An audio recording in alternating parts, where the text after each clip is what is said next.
Still in the realm of gimmicky rogue decks for 2005, we're going to take a look at a straight up turn 2 deck. This deck only has 12 Pokemon in it. Our turn 2 card, the star of this deck, is going to be Dark Slowking. This is the type of card that I would normally overlook. Yeah, its Pokepower's pretty good support in a disruption style deck, but its attack requires too much to ever be good. But in overlooking this card, I would be wrong. Cunning is a very disruptive card. Once per turn, you may look at the top card of your opponent's deck, then you may shuffle their deck. This is going to be infuriating for your opponent because you're messing with their top draws. Their next top deck could be exactly what they need to get back in the game, and you just go, nah, I'm going to shuffle up and try to make sure you don't get that card. And you get to just do that on your turn for free. What we're looking to set up on turn 2, though, is this litter attack. For 1 psychic and 1 colorless, you may discard a combination of up to 2 Pokemon tool cards and Rocket Secret Machine cards from your hand. If you do, this attack does 20 damage plus 30 more damage for each card you discarded. So with a base damage of 20, you're looking to deal up to 80 damage. But to do that, you have to have those 2 tools or secret machines in your hand, and even after you discard them, you gotta refill your hand if you want to deal massive damage again. Turns out that's not as difficult as you might think. Because there are only 12 Pokemon in this deck, the rest of the deck can be filled up with tool cards. Builds of this deck typically run around 20 tool and secret machine cards. And it turns out you can consistently get off 80 to 100 damage turn after turn, starting as early as turn 2, which is what this deck is geared towards. So how do we get there? What are the preferred tool cards? Well, first let's start with Slowpoke and Slowking. That's going to take up the first 8 slots of your deck. Jirachi is going to take up those last 4 slots, as Wishing Star is going to allow you to look at the top 5 cards of your deck, pick one of those cards that you want in your hand, and put it there. A very easy way to get more tool cards and secret machine cards into your hand. The straight draw power of Steven's Advice and Professor Cosmo's Discovery will also help you refill your hand and also draw into more of those Slowpokes so that you can get more Dark Slowkings set up on the bench. Getting the Dark Slowkings into hand is a pretty simple matter thanks to Rocket's Pokeball. You will want to be playing with a full playset of Rocket Ball in this deck.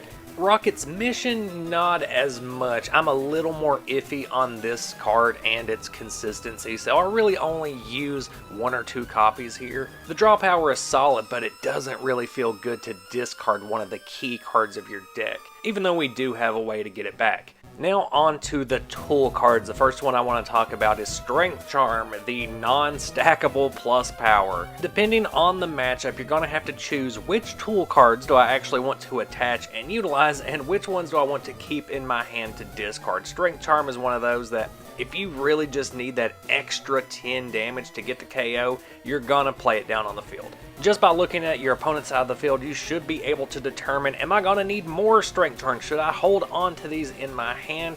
Looking at the benched Pokemon, am I going to need an extra 10 to get these KOs? Because Strength Charm is non-stackable, a lot of the times you're just going to go 80 damage is enough. I'm going to deal the 80 and get the prize card. It's pretty rare that you're going to want to deal 90 damage exactly.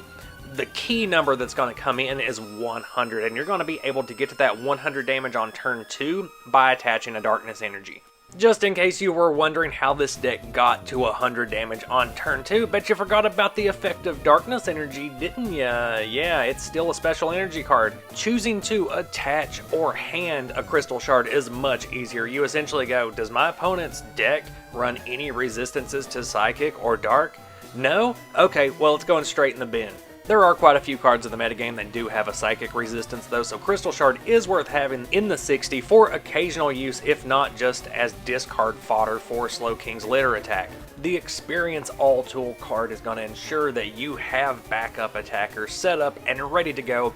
As soon as a Dark Slowking is knocked out, you're going to attach this to a benched Slowpoke or a benched Dark Slowking. When the active is knocked out, you move that Psychic energy down to the benched Pokemon. It moves into the active, then all you have to do on your turn is attach another energy and you're ready to jump right back onto the litter bus. There is a rulings question that comes up with this card that you should be aware of, which is, say you have a Dark Slowking in the active position and it has 50 damage on it. Your opponent uses an ATM Rock to devolve Dark Slowking into Slowpoke. thus knocking it out. Do you still get to move the psychic energy from the active, knocked out now Slowpoke to a bench Slowpoke? And the answer is no. Knocking out a Pokemon through an attack is considered different from a Pokemon being knocked out because it was devolved. And that isn't as apparent in the text of this card as, say, getting knocked out between turns. One of the most common secret machines you're going to see played in 2005 is Swoop Teleporter. I hardly know her. This card allows you to search your deck for a basic Pokemon and switch it with a basic Pokemon that you have in play. All the damage counters, special conditions, all that stays on the Pokemon. All you're doing is swapping a basic in your deck with a basic in play. The basic in play goes to your discard. And this card works very nicely with Jirachi because this deck and a lot of other decks are going to be running a full playset of Pokemon Retriever, a secret machine that lets you grab a basic or evolution Pokemon card from your discard and put it directly into your hand.